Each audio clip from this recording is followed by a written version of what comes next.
التشكيلي محسن أبو العزم فنان تشكيلي يعد من أهم الرسامين الذين جسدوا ملامح الحارة الشعبية المصرية.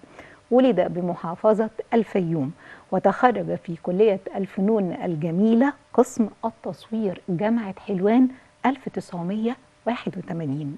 عمل بالتدريس في الخارج، عمل كرسام صحفي في مجلة الثقافة العربية بليبيا، معيد في كلية المعلمين في تبوك بالسعودية، عمل بمجلة صباح الخير روزا اليوسف ومؤسسة أخبار اليوم. أهلا وسهلا بحضرتك الفنان التشكيلي محسن أبو العزم، منورنا ومشرفنا يا فندم. اهلا وسهلا يا فندم، كل سنه وحضرتك طيبه وكل المصريين كل سنه وحضرتهم طيبين. بالنيابة عنهم كل سنة وحضرتك طيب ومرتاح البال يا رب دايما. شكرا. البداية الفنية كانت امتى حضرتك يا فندم، خصوصا الفيوم بكل المناظر الطبيعية الجميلة اللي فيها ساهمت في ده، ساعدت تخلي كده الواحد رايق وفايق ان هو يكتشف ما بيه من مواهب؟ هي البدايه الفنيه طبعا قبل كل شيء موهبه من عند الله سبحانه وتعالى. طبعا. انما الموهبه لوحدها مش كفايه، لان الموهبه لازم تثقل بعده عوامل. اول حاجه الاهتمام، والاهتمام ده كنت بلاقيه فعلا من الاهل. غير كده نظره الفنان الصغير او نظره الطفل بالمجتمع اللي حواليه. يعني مثلا علاقتك بالمجتمع. نعم. انا كنت مولود في الطبقه الوسطى. الطبقه الوسطى اللي هي بتجمع ما بين الطبقه الدنيا اللي هي طبقه عريضه من الشعب، والطبقه ايضا العليا. فده بيدي تنوع في المفردات. يعني مثلا الطبقات اللي هي العريضه من الشعب، اللي هم كانوا اللي هي بتهتموا بالتقاليد والعادات الشعبيه او المناسبات. فديت طبعا كان الطفل. المناسبات تقصد بيها ايه؟ اصل الاحياء الشعبيه طعم المناسبات فيها غير اي مكان تاني في مصر. ده تقصد صحيح بيها فعلا. ايه؟ ما عدهاش كده. يعني مثلا المناسبات مثلا زي دخول رمضان او الاستعداد لرمضان، او مثلا العيد. وبعد كده مثلا كده بعض المناسبات زي مثلا عيد الاضحى، او المناسبات سواء اسلاميه او مسيحيه. لان المجتمع المصري بيجمع ما بين كل هذه الديانات. ف بيدمج هذه الديانات بشكل حلو قوي. نعم. او تعايش ما بين كل هذه الديانات. غير كده كمان بين مصر مرت بها جميع الحضارات الانسانيه. يعني جميع مثلا الحضارات اللي مثلا حضاره قبل التاريخ، الحضاره الفرعونيه او ما قبل الاسرات، والحضاره الفرعونيه والحضاره الاغريقيه والرومانيه والقبطيه والاسلاميه، وبعد كده بعض الحضارات مثلا الاخرى زي مثلا المملوكيه او العثمانيه. كل دي كانت كل حضاره من هذه الحضارات كان ليها المفردات او التقاليد والعادات بتاعتها. فمصر بتجمع بين كل هذه العادات، وبتجمع ايضا ما بين كل هذه المفردات الشعبيه. كل ده اثر في حضرتك من الطفوله؟ نعم كنت واعي لده؟ طبعا. لان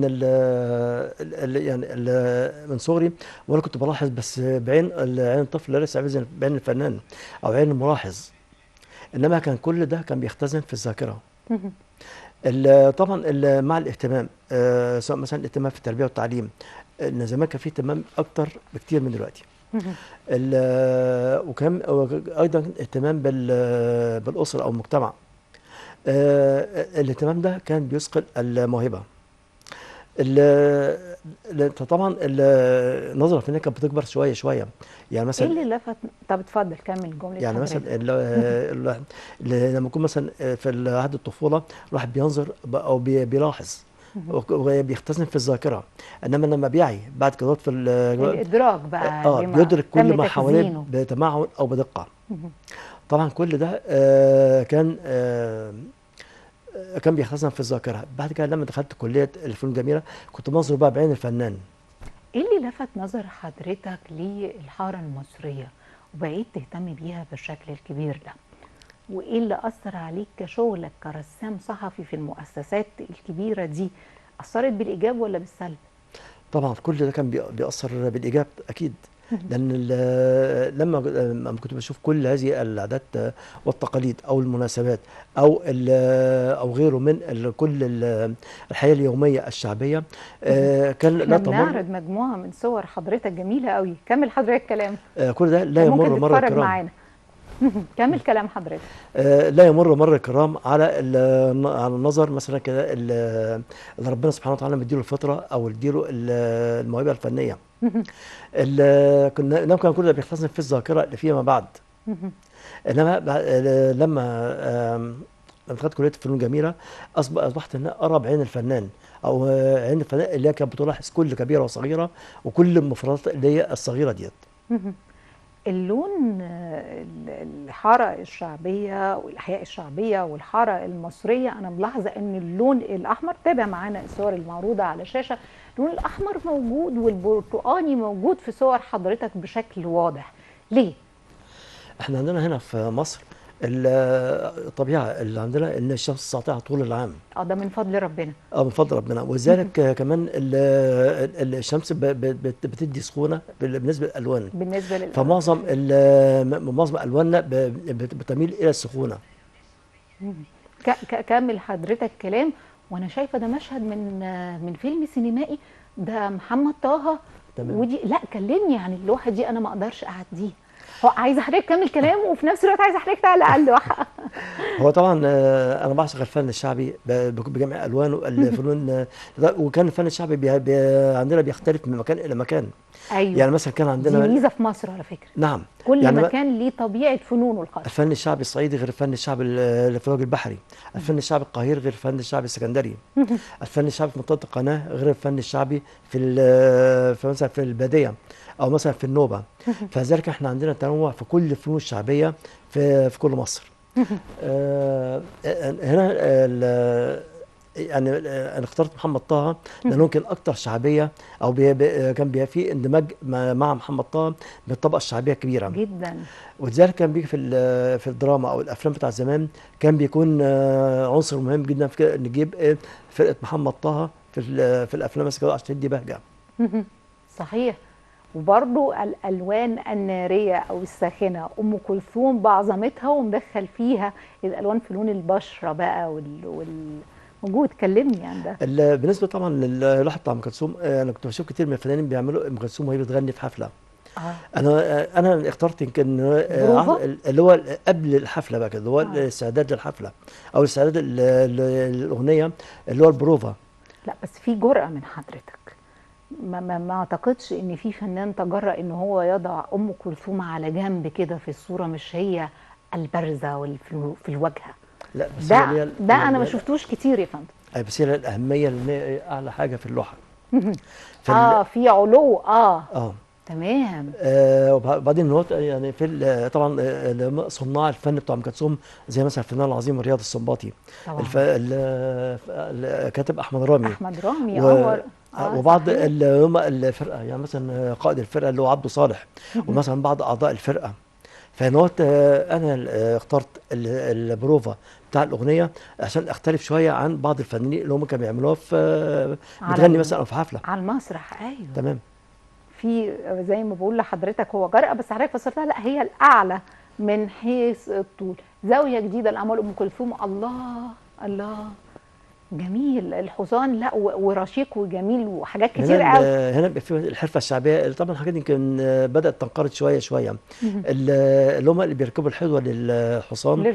ودي كانت حرفه موجوده طبعا في قديم الازل وفضلت لحد السبعينات والثمانينات الى ان انقرض شويه هذا ما بقاش موجود في الاحياء الشعبيه، ولكن طبعا مع الخيل والحاجات دي موجوده اينما بس كان. بدرجه قليله جدا مش زي الاول طبعا. تمام. والحصان في تفاصيله رائع رائع، انا ما اقدرش انكر ده.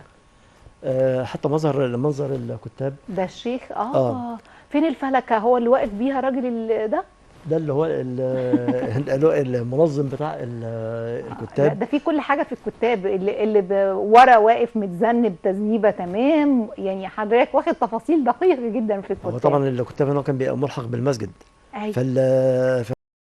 سيدنا او الشيخ كان بيجي دوت وبعدين بيحفظ اللي هم الطلبه الصغار وكده بقى، وكان بيبقى في واحد مع المساعد اللي هو عشان ينظم القعده بتاع او ينظم الامن في المكان نفسه. الاحجام عند حضرتك كبيره مش صغيره؟ دي ملاحظه مني كده اي كلام ولا فعلا حضرتك كده؟ الأحجام الشخصيات واضحة وبارزة. انا غالبا لما بعمل مثلا الاشخاص بحب ان ابرز الناحيه الانفعاليه اللي فيهم.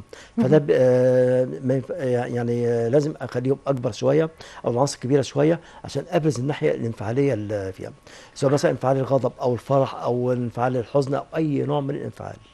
حضرتك بتوصلها، حضرتك مغرم بالحياة الواقعية الشعبية وتجسيدها في لوحات حضرتك، ومن وجهة نظرك ان هي الاقرب لرجل الشارع العادي. اللوحة مشهد من مشاهد حياته اليومية المألوفة. كمان حضرتك بتختار مشهد من الافلام السينمائية القديمة عشان تجسدها وتعيد تكوينها من وجهة نظر حضرتك، واللي بيتفق مع فنك ورسالتك. الفلسفة اللي ورا هنا، أنا بقدم حاجة قريبة لرجل الشارع فهيبقى محببة ليه، ولا وده ذكاء في حد ذاته، ولا إعادة صياغة للصورة السينمائية ولكن بقيمي الفنية؟ لا، هو طبعا الفن متكامل، يعني مثلا فن التصوير او السينما او الشعر، كل ده بيكمل بعضه.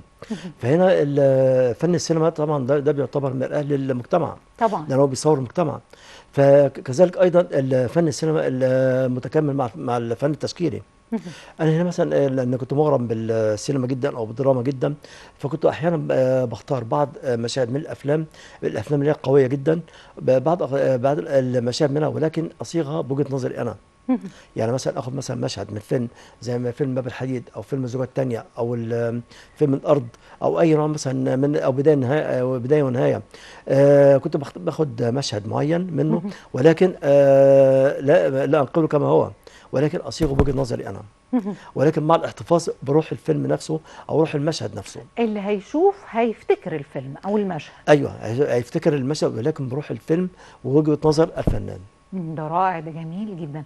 حضرتك تأثرت بالعديد من الفنانين سواء على المستوى العالمي أو المستوى مصر هنا، ومن ضمنهم الفنان أونري دوموي.